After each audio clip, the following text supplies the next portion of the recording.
Friends, welcome to Shruti story world. ఈరోజు కథ వచ్చేసి తనువుల కలయిక పార్ట్ 5. వాసు పట్టు ఎంత బలంగా ఉందంటే శ్రావణి చేతులు గాలిలో కొట్టుకున్నాయి. వాసు దంతాల నుండి కొంచెం కొరికితే ఆమె మెడ మీద ఎర్రటి మచ్చ ఏర్పడింది. ఆమె పెదవులు వణుకుతున్నాయి, కానీ శ్రావణి కళ్ళల్లో పిచ్చి మాత్రమే కనిపించింది. దగ్గరగా వంగి, నీవు ఎందుకు అర్థం కావటం లేదు శ్రావణి? నువ్వు నా దానివి, నా శ్వాస, నా రక్తం, నా కోపం, నా ప్రేమ అన్నీ నీకోసమే. కానీ నువ్వు నన్ను వదిలి వెళ్ళడానికి ప్రయత్నిస్తే నీకు గుర్తుపోయే విధంగా నేను నిన్ను శిక్షిస్తాను అని అన్నాడు.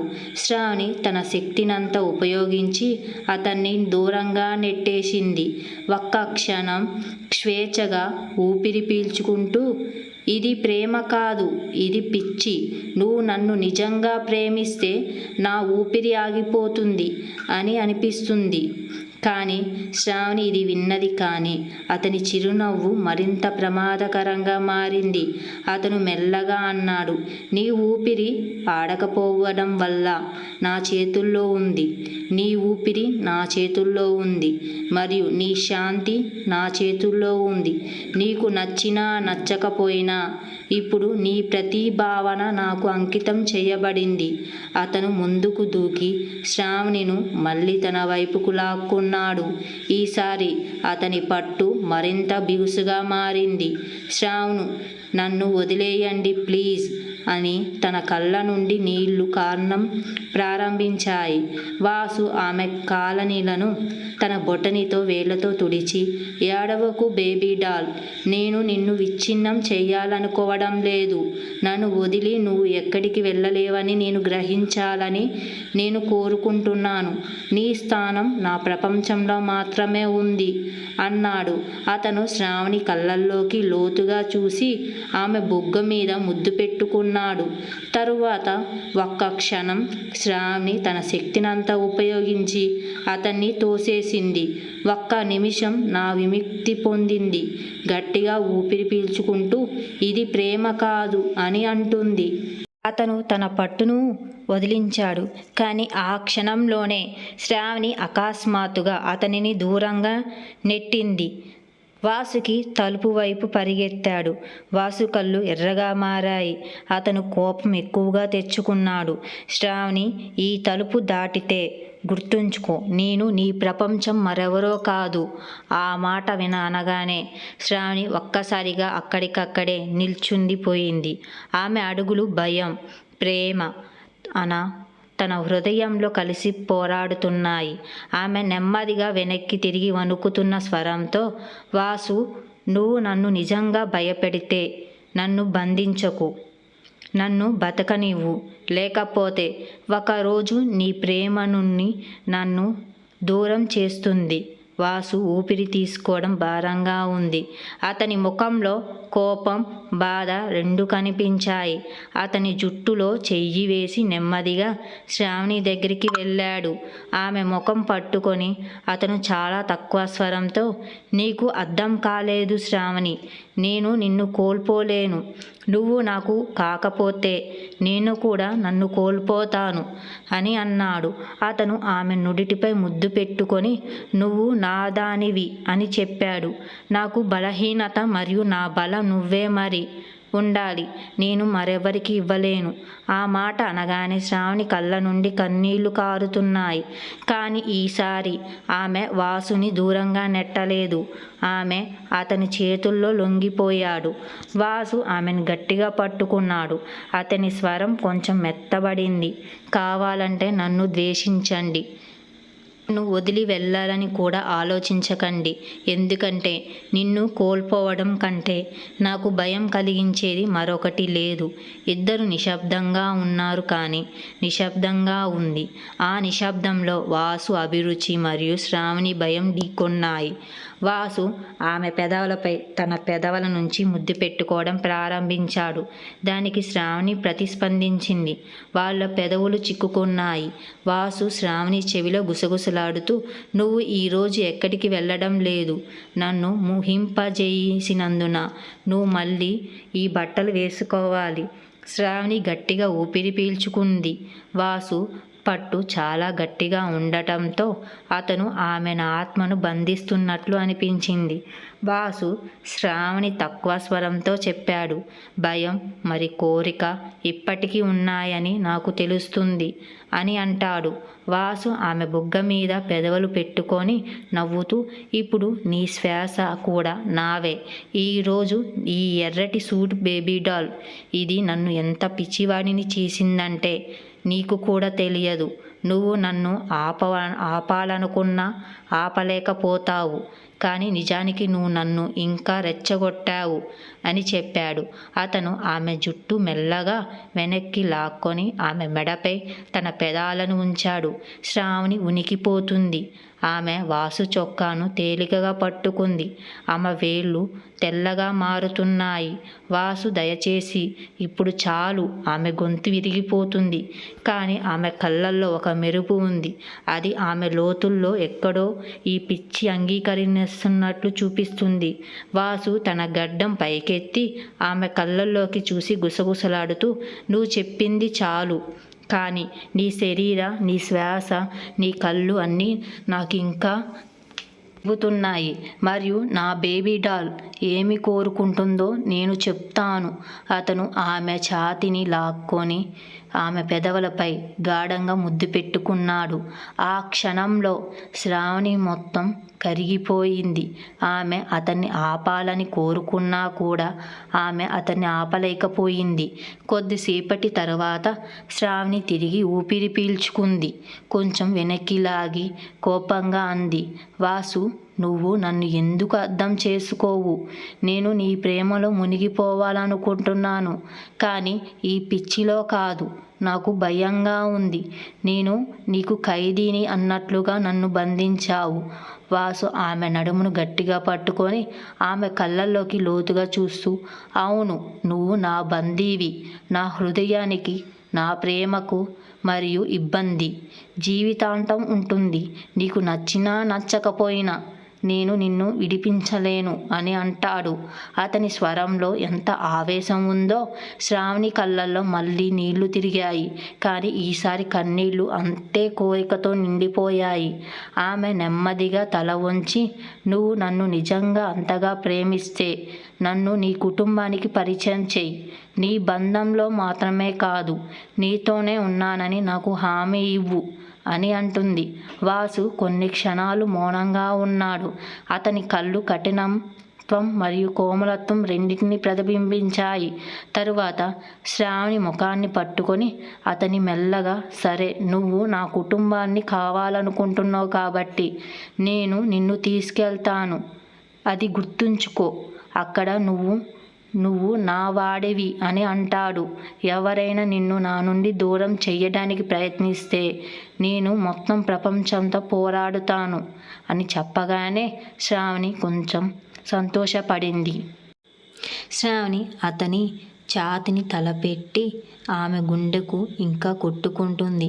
కానీ ఈసారి అది భయంతో కాదు, ప్రమాదకరమైన ప్రేమ పట్టులో. త్వరలోనే నువ్వు అందరి ముందు నా పేరుతో పిలువబడతావు అని చెబుతాడు.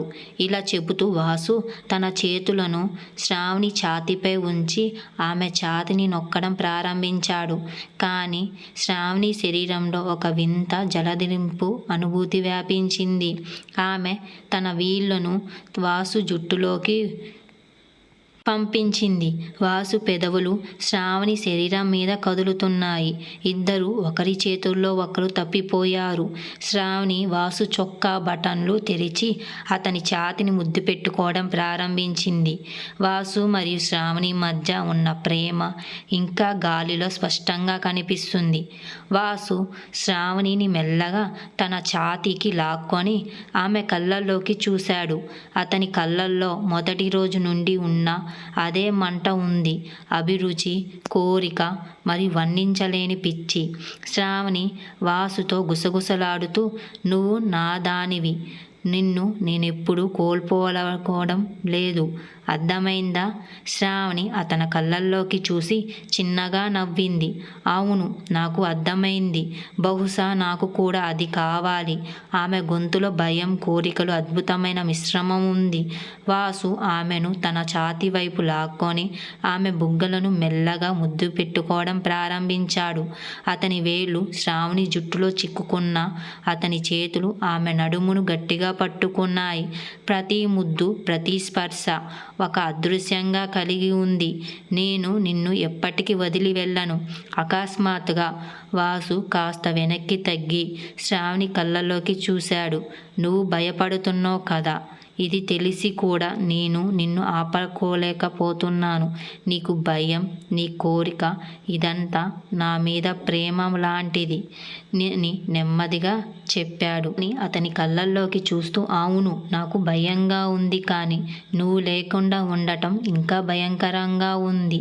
వాసు ఆమె పెదవులపై గాఢంగా ముద్దు పెట్టుకొని మెల్లగా, సరే, నిన్ను నా లోకానికి తీసుకెళ్తాను. అక్కడ నువ్వు నేను మాత్రమే ఉంటాం, మిగతావన్నీ మిగిలిపోతాయి అని అన్నాడు. శ్రావణి గుండె ఇంకా కొట్టుకుంటూనే ఉంది. కానీ ఈసారి భయం కాదు, ఉత్సాహం, ఆత్మవిశ్వాసం కలగలిసి ఉంటుంది.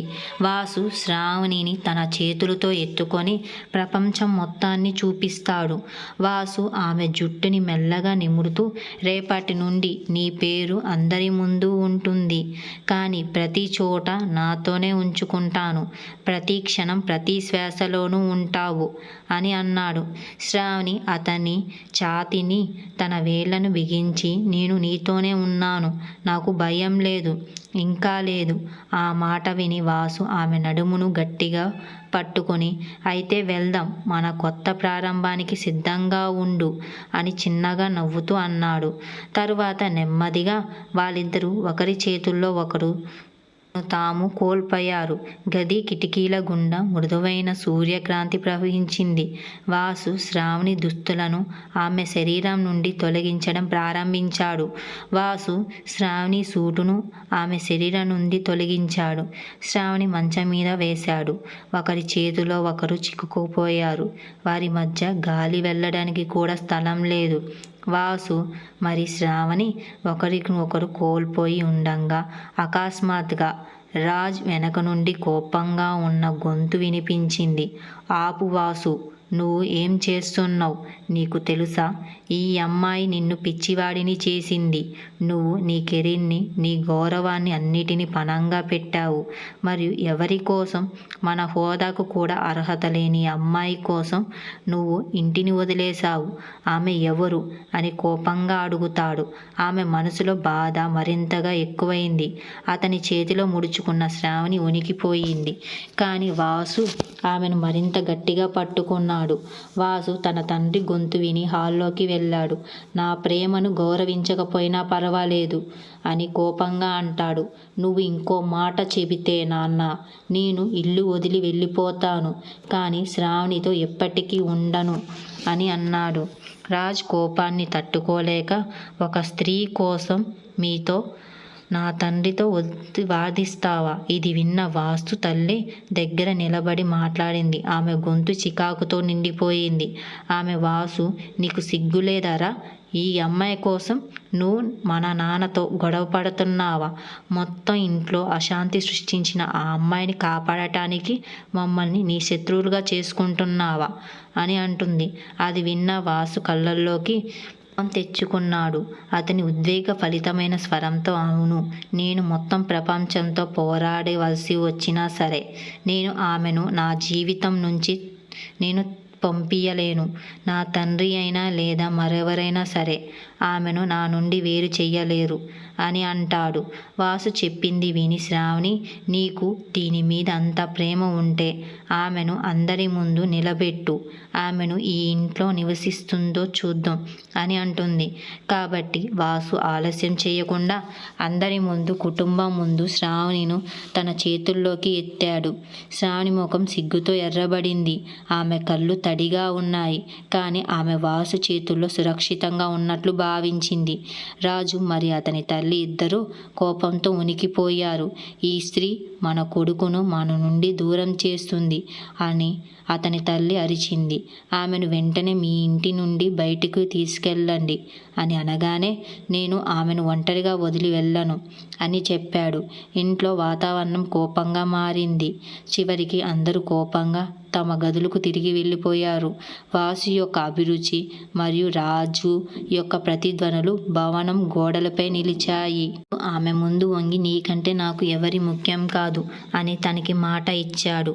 నేను ఎప్పటికీ ఒంటరిగా వదిలిపెట్టను అని అనగానే, నా తండ్రి నా తల్లి ఎవరు నాకు నీకంటే ముఖ్యమైన వారు కాదు అని చెప్పాడు. శ్రావణి కళ్ళల్లో నీళ్లు తిరిగాయి.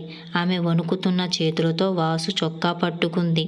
వాసు తన కన్నీళ్లను తుడుచుకుంటూ, నువ్వు ఇంకా నీ కన్నీళ్లను దాచుకో, ఇప్పుడు అది మన ప్రేమ మాత్రమే అని చెప్పాడు. వాసు ఆమెను దగ్గరగా లాక్కొని ఆమె జుట్టు నిమురుతూ, ఈ రాత్రి నువ్వు గుర్తుంచుకుంటావు, ఎందుకంటే ఇప్పుడు నువ్వు నా దానివి మాత్రమే అని అంటాడు. శ్రావణి పూర్తిగా అతని చేతుల్లోనే మునిగిపోయింది. వారి మధ్య దూరం మాయమైపోయింది. వారి శరీరాలు మరియు ఆత్మలు ఇప్పుడే ఒకదానిలో ఒకటి కలిసిపోతున్నాయి. ఇప్పుడు గది 4 గోడల లోపల ప్రేమ, మోహం మరియు పిచ్చి శబ్దాలు మాత్రమే ఉన్నాయి. వాళ్ళు శరీరాలు చిక్కుకున్నాయి. వాసు ఆమె ఛాతీపై చెయ్యి వేసి దాన్ని నొక్కడం ప్రారంభించాడు. వాసు ప్రభావంతో శ్రావణితో కరిగిపోతాడు నుండి తీసేసి ఆమె నగ్మ శరీరంపై తన పెదాలను కదలడం ప్రారంభించాడు. శ్రావణి పూర్తిగా అలసిపోయిన మరి వారు ఒకరి శరీరాలు ఒకరి చుట్టూ చుట్టుకున్నాడు. ఇద్దరు శరీరాలు ఒకదానికొకటి ఆరాటపడుతున్నాయి. శ్రావణి కనురెప్పలు ఉనికిపోయాయి. ఆమె ముఖంలో ముసుగబారిన చిరునవ్వు కనిపించింది. నువ్వు నాతో ఉంటే నేను ప్రపంచం మొత్తంలో పోరాడుతాను. వారి మధ్య ఇప్పుడు మాటలు లేవు, కేవలం భావాలు మాత్రమే ఉన్నాయి. వాసు ఆమెను దగ్గరగా లాక్కొని ఆమె జుట్టును సున్నితంగా నిమురుతూ, ప్రతి స్పర్శ వాగ్దానాన్ని, ప్రతి శ్వాస నమ్మకాన్నే నింపింది. అతను ఆమె నుండి తిని తరువాత ఆమెను బొగ్గలను ముద్దు పెట్టుకున్నాడు. ఆమె ప్రతి హృదయ స్పందనతో తన పేరును రాసుకున్నాడు. ఆ గదిలో 2 ఆత్మలు ఒకదానికొకటి కలిసిపోతున్నా, ఏమి మాట్లాడకుండా, ఎటువంటి వాగ్దానం లేకుండా, ఈ ప్రేమ ఇకపై ఎవరిపైన ఆధారపడదు అనే భావనపై ఆధారపడింది. కొంత సమయం తరువాత శ్రావణి వాసుని కౌగిలించుకొని, నువ్వు నిజంగా నా కోసం అన్నీ వదులుకుంటావా అని అంటుంది. అతని గుండె మీద పెట్టుకుంది. శ్రావణి అతని వైపు చూసింది. ఇప్పుడు ఆమె కళ్ళల్లో కన్నీళ్లు లేవు. అక్కడ ఒక మెరుపు, నమ్మకం, సాహిత్యం మాత్రమే ఉన్నాయి. ఆ రాత్రికి వారి జీవితం ప్రారంభమవుతుంది మాత్రమే. ఏ శక్తి కూడా విడదీయలేని ప్రేమకు ఉంది.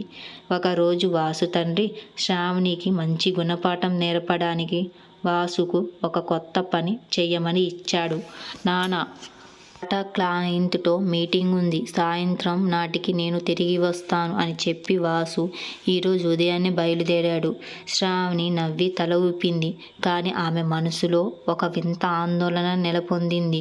ఆమె కిటికీలో నుంచి చూసింది. చెట్ల కొమ్మలపై కూర్చున్న పక్షులు కూడా ఈరోజు నిశ్శబ్దంగా ఉన్నట్లు అనిపించింది. గదిలో కొంచెం ప్రశాంతత ఉంది. అది త్వరలోనే తుఫాన్గా మారుతుందని యామిని డ్రాయింగ్ రూమ్లో కూర్చొని తన పళ్ళు సర్దుకుంటుంది. రాజు ముఖంలో లోతైన కోపం రేఖలు కనిపిస్తున్నాయి. రాజు గంభీరమైన స్వరంతో, ఇక చాలు యామిని, ఈ అమ్మాయి మొత్తం ఇంటి వాతావరణం మార్చేసింది. ఆమె ఎవరితోనూ సరిగ్గా మాట్లాడుతూ మన కొడుకుని మన దగ్గరికి ఉండనివ్వడం లేదు అని అంటాడు. యామిని ఘాటుగా, నువ్వు చెప్పింది నిజమే నుండి వాసు ఆమె సూచనలను పాటిస్తున్నాడు. కోడలు రాకతో ఇల్లు ప్రకాశిస్తుందని మేము అనుకున్నాము, కానీ ఇంకా నిశ్శబ్దం, సంభాషణ తోడవుతున్నాయి. మీరేమంటారు అని అంటుంది. ఒక్క క్షణం కూడా వృధా చేయకుండా మీరు ఇప్పుడు రండి, ఈ విషయం ఇప్పుడే క్లియర్ చేద్దాం అని అడుగుతాడు. శ్రావణి చేతిలో ఒక పుస్తకంతో దాదాపు కిటికీ దగ్గర కూర్చొని ఉంది. కానీ ఆమె కళ్ళు మరెక్కడా కనిపించడం లేదు. బిగ్గరగా కొట్టుకున్న తన రెక్కలు ఒక్క శబ్దంతో ఆశ్చర్యపోయింది. తలుపు తెరుచుకుంది. రాజు మరియు యామిని లోపలికి ప్రవేశించారు. రాజు ముఖం కఠినంగా ఉంది. అతని కళ్ళు కోపం మరియు అహంకారంతో మండిపోతున్నాయి. యామిని చూపులు మాటల కంటే చల్లగా చేదుగా ఉన్నాయి. శ్రావణి మెల్లగా, పాప, మీకు ఏదైనా అవసరం ఉందా అని అడుగుతుంది. రాజ్ కఠినమైన స్వరంతో, అవును, నేను ఒకటి కోరుకుంటున్నాను. మీ ఉద్దేశం ఏమిటో నేను తెలుసుకోవాలనుకుంటున్నాను. ఈ ఇంటిని విభజించాలని అనుకుంటున్నారా? నా కొడుకుని నా నుండి దూరం చేయాలి అనుకుంటున్నారా అని అంటాడు. కానీ పెదవులు ఉరుకుతున్నాయి. ఆమె వణుకుపోతుంది. ఆమె అడ్డుపడి, నోరు మూసుకో. మాకు నీ నుండి ఎటువంటి వివరణ అవసరం లేదు. నువ్వు వచ్చినప్పటి నుండి వాసు మా కళ్ళల్లోకి కూడా చూడడం లేదు. నువ్వు ఏ పనిలోనూ సహాయం చెయ్యవు, ఎవరితోనూ సంభాషించవు. నువ్వు నీ గదిలో రాణిలా కూర్చుంటావు అని అంటాడు. శ్రావణి కళ్ళల్లో నీళ్లు తిరుగుతాయి. మరి ఆమె, అమ్మ, నేను అందరితో కలిసి ఉండటానికి ప్రయత్నిస్తాను. కానీ ఏమిటి చెప్పు అని కోపంగా అడుగుతాడు. రాజు, నీ నటన, నువ్వు వాసు డబ్బు కోసం కదా పెళ్లి చేసుకున్నావు అని అనగానే ఒక్కసారిగా బాధ అనిపించింది. అతని వైపు చూస్తూ చేతిని గట్టిగా పట్టుకున్నాడు. శ్రావణి, పాప, నొప్పిగా ఉంది, నన్ను వెళ్ళనివ్వు అని అరిచింది. కానీ రాజ్ కోపంలో మానవత్వం లేదు. అతను గర్జించాడు. నువ్వు మళ్ళీ ఇంట్లోకి అడుగు పెట్టవు, నీకు అర్థమవుతుందా అని అంటాడు. శ్రావణి ఏడుస్తూ, పాప, నేను ఎక్కడికి వెళ్తాను? నాకు చోటు లేదు, ఇల్లు లేదు. నువ్వు ఎక్కడి నుండి వచ్చావో అక్కడికే తిరిగి వెళ్ళు. మన జీవితాలకు విషపూరితం చేసేవారికి ఇక్కడ చోటు లేదు అని అనగానే యామిని చల్లని స్వరంతో అంటుంది. నెమ్మదిగా అతను బయటికి పెట్టాడు. తలుపు మూసుకుంది. మరి ఆ శబ్దం అతని చివరి ఆశను కూడా బద్దలు కొట్టింది. శ్రావణి వర్షంతో తడిసిన జుట్టుతో పెదవులు వణుకుతూ నిలబడి ఉంది. ఆమె ఇంకా వాసు ఇచ్చిన గాజులను పట్టుకుంది. ఇప్పుడు విరిగిపోయాయి. ఆమె ఆకాశం వైపు చూసి గుసగుసలాడుతూ, వాసు, తొందరగా తిరిగిరా. నేను ఇక్కడికి వెళ్ళడం లేదు. నువ్వు లేకుండా నేను ఇంటి నుండి చాలా వెనకబడి ఉన్నాను అని అంటుంది. రాజ్ తల పట్టుకొని, నువ్వు ఇంకా ఇక్కడే ఉన్నావేంది? నా ఇంటిని వదిలిపెట్టు వెళ్ళు అని కోపంగా అంటాడు. శ్రావణి ఇంటి నుంచి బయటికి వెళ్తుందా లేదా నెక్స్ట్ ఎపిసోడ్లో తెలుసుకుందాం. ఇలాంటి మరిన్ని స్టోరీస్ కావాలంటే మన ఛానల్ని సబ్స్క్రైబ్ చేసుకోండి ఫ్రెండ్స్.